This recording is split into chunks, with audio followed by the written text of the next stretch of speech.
Selamat pagi. Nih ada komen dari Ibu Pejuang Hidup. Ibu atau Bapak Pejuang Hidup. Nah, ini komennya saya ini ya, Jess, saya replay ya, Jess. Intinya tidak boleh makan karbo. Nah, ini yang saya garis bawahi. Boleh, Bu. Boleh. Karena memang karbo itu kebutuhan. Karbo itu kan termasuk di dalam makronutrisi ya. Yang menjadi makanan kita, kebutuhan makanan kita adalah mineral, vitamin. Ini disebut sebagai mikronutrisi. Asam amino, asam lemak, karbohidrat. Ini adalah makronutrisi. Jadi dua poin ini adalah kebutuhan makan kita. Ya, karbohidrat dibutuhkan banget. Cuman yang selama ini yang kita input ke dalam diri kita dari dua poin ini, mikronutrisi dan makronutrisi, di mana mineral dan vitamin, asam lemak, asam amino, dan karbohidrat, yang paling banyak diasupkan ke tubuh kita adalah ini, karbo.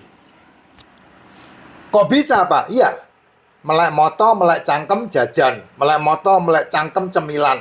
Melek moto, melek cangkem, makan. Melek moto, melek cangkem, nasi. Melek moto, melek cangkem, kue. Melek moto, melek cangkem, gorengan. Melek moto, melek cangkem, susu. Melek moto, melek cangkem, es teh manis. Melek moto, melek cangkem, es campur. Melek moto, melek cangkem, lihat kanan, lihat kiri. Semuanya makanan-makanan yang tidak direkomendasi untuk sel tubuh. Sehingga 3-5 tahun kemudian orang itu anfal, terjadi penyumbatan, terjadi degeneratif, terjadi selnya gagal meregenerasi. Sel gagal meregenerasi terjadi metabolic syndrome. Metabolic syndrome mengakibatkan komplikasi. Nah, itu yang terjadi di sekeliling kita seperti itu. Hanya yang direkomendasikan abang ini, terima kasih bang, ilmunya saya terapkan. Karbo itu harus ada di dalam makanan kita. Cuman harus dipilih dan harus kapan diinputkan. Makanya saya memberikan satu syarat yang bisa diikuti oleh setiap orang, siapapun dia, ketika dia masih suka makan karbo, ketika dia masih suka jajan, ketika dia masih suka cemilan, semua itu direkomendasi untuk dimakan di antara jam 1 sampai jam 6 sore. Paksa dirimu untuk tidak sarapan. Paksa dirimu untuk tidak makan malam. Karena memang bangun tidur itu kamu tidak butuh makan. Butuhnya minum. Butuhnya minum. Ya, malam hari kamu tidak butuh makan. Karena seringkali malam hari yang kamu makan adalah yang kamu inginkan. Martabak. Ya, mie tek-tek, nasi goreng, tupat sayur. Ya, itu malam hari semua itu. Sebetulnya kamu tidak lapar. Ya, tapi karena informasi yang kamu terjemahkan salah dari otakmu, maka kamu makan. Nah, itu yang membuat hasil dari makanan yang kamu makan itu tidak diserap oleh tubuh, tapi dititipkan di bawah kulit. Jadi lemak, terutama di sini. Makanya rut mundut. Gitu. Karena tidak dimakan oleh otot, tidak dimakan oleh sel. Karena memang bukan makanan sel. Rata-rata bukan makanan sel. Dan kamu harus tahu siklus dalam tubuh. Ya, kalau kamu makan jam 1, jam 2, jam 3, jam 4, jam 5, lambungmu baru kosong. Tapi fakta di lapangan, kamu makan jam 1, jam 2, jam 3 udah lapar lagi. Kenapa? Yang kamu makan gula, yang kamu makan tepung, yang kamu makan jajanan, yang kamu makan gorengan. Makanya kamu tidak pernah punya rasa kenyang. Kenapa? Ya karena otakmu lapar. Lapar. Gitu. Kok bisa begitu, Pak? Iya, kan yang dimakan gula. Jadi itu melibatkan pankreas untuk memproduksi insulin, dan insulin menarik turun gula itu. Sehingga kamu merasa lapar lagi.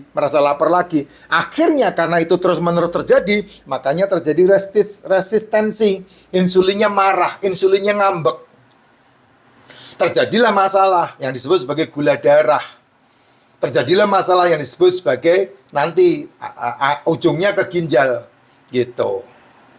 Ya, jadi bukan enggak boleh makan karbo. Boleh. Tapi kapan kamu memakannya? Perhitungannya apa yang kamu makan? Nah, itu yang kamu harus pikirkan. Kalau kamu aktivitasmu penuh, nggak ada masalah. Kamu tukang pacul, tukang cangkul, tukang proyek, kuli bangunan, kayak model teman-teman yang ada di Rinjani, teman-teman yang ada di Blue Fire yang di Banyuwangi. Wah, itu makan berapapun tidak ada masalah. Karena apa? Karena kalorinya kepake semua untuk dijadikan tenaga buat dia. Itu Ferrari yang naik ke kawah itu, apa itu namanya, Blue Fire yang ada di Banyuwangi itu kan Ferrarinya ditarik sama 2 orang kan. Kamu bayar ke mereka berapa? 750.000 atau 1 juta itu. Sehingga kamu bisa melihat keindahan itu Blue Fire di Banyuwangi. Sama dengan teman-teman di Rinjani yang kamu pengen naik Gunung Rinjani, kamu bawa bawaan untuk kemah beberapa di sana. Yang ngangkat itu porter-porter itu, wah itu perlu makan banyak. Gitu. Karena apa? Karena tenaganya dia dibutuhkan untuk ngangkat porter sampai ke atas, naik lagi, turun lagi. Kan kemarin saya udah jelaskan itu. Gitu. Ya, nah kalau kamu kerjaannya cuman nongkrong di kafe, kerja ada OB, naik turun pakai eskalator, pakai lift, ya gimana caranya kamu mau makan kayak begini? Kan nggak bisa. Ya, itu yang membuat kamu perlahan 3-5 tahun kemudian mak bendunduk, ujuk-ujuk, sekonyong-konyong, bleng, kamu kena masalah. Gitu. Nah, itu semuanya bisa diputuskan. Ya, kamu yang memilih, kamu yang mengerjakan. Tapi kalau kamu menempatkan dirimu ya, tidak sarapan, tidak makan malam, makan di antara jam 1 sampai jam 6 sore, bebas. Kamu mau makan apa di jam seperti itu, aman. Nggak ada masalah. Jam 6 sore selesai makan nih. Jam 6 sore selesai makan. Tak catetin ya. Jam 6 sore selesai makan. Jam 7, jam 8, jam 9, jam 10, lambungmu bersih. Lambungmu kosong. Jam 11, jam 12, jam 1, jam 2 pagi, insulinmu turun. Insulinnya turun. Ya, jam 3, jam 4, jam 5, jam 6 kamu bangun. Ini udah 12 jam. Jam 7, jam 8, jam 9, jam 10. Nah, disitulah sel makan sel. Kelaparan itu membentuk selmu menjadi kuat.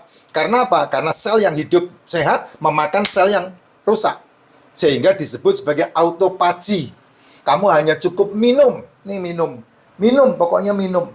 Minum aja. Kamu siapkan minuman aja. Apalagi kalau minumannya racikan macin, terbaik lah. Ya, kalau minumannya racikan macin, terbaik. Karena itu suplai nutrisi sehingga kamu kuat. Nih macin, masih kebul-kebul nih. Tuh, masih kebul-kebul nih. Masih kebul-kebul. Tuh, baru bener, Jess. Gitu. Nah, itu yang membuat kamu bisa mendapatkan kesehatan yang paripurna karena selmu ternutrisi dengan baik, terutama mineral dan vitamin yang kamu butuhkan. Nah, jam 1 sampai jam 6 sore, makanannya apa, Pak? Ya bebas, kalau kamu tidak punya masalah degeneratif, bebas. Kamu mau makan nasi boleh, kamu mau makan mie boleh, kamu mau makan ikan boleh, tapi unsurnya harus ada ikan atau telur atau daging atau seafood, unsurnya. Yang lain silahkan nambah. Apalagi kalau kamu punya aktivitas, kamu nge-gym, kamu tiap hari lari jalan kaki 10.000 langkah. Ya, kamu bekerja dengan entusiasme tinggi. Nah, monggo silahkan, tidak ada masalah itu. No problem itu. Gitu. Tapi kalau kamu udah terkena degeneratif, penyakit-penyakit yang selmu gagal meregenerasi, penyakit-penyakit metabolik, nah kamu nanti kan bisa cari itu. Kamu sakit apa, kamu mengalami apa, termasuk penyakit metabolik apa tidak, kamu chat GPT aja, tanya ke chat GPT. Nah, kalau itu termasuk metabolik, ya kamu harus singkirkan jajanan, tepung, gorengan, gula, singkirkan semua itu. Karena apa? Karena itu akan menambah kamu drop rusak.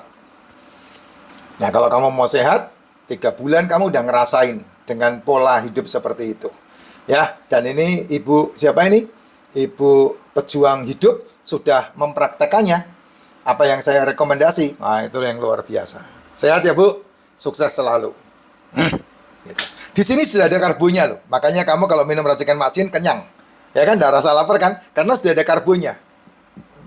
Sudah ada mikronutrisinya. Ada karbonya sehingga kamu tidak perlu apa-apa, masih kuat. Kamu bekerja dengan racikan macin ini masih udah kuat karena ada karbonya. Ada gulanya di sini. Gulanya gula dari empon-empon ya. itu karbohidratnya dari empon-empon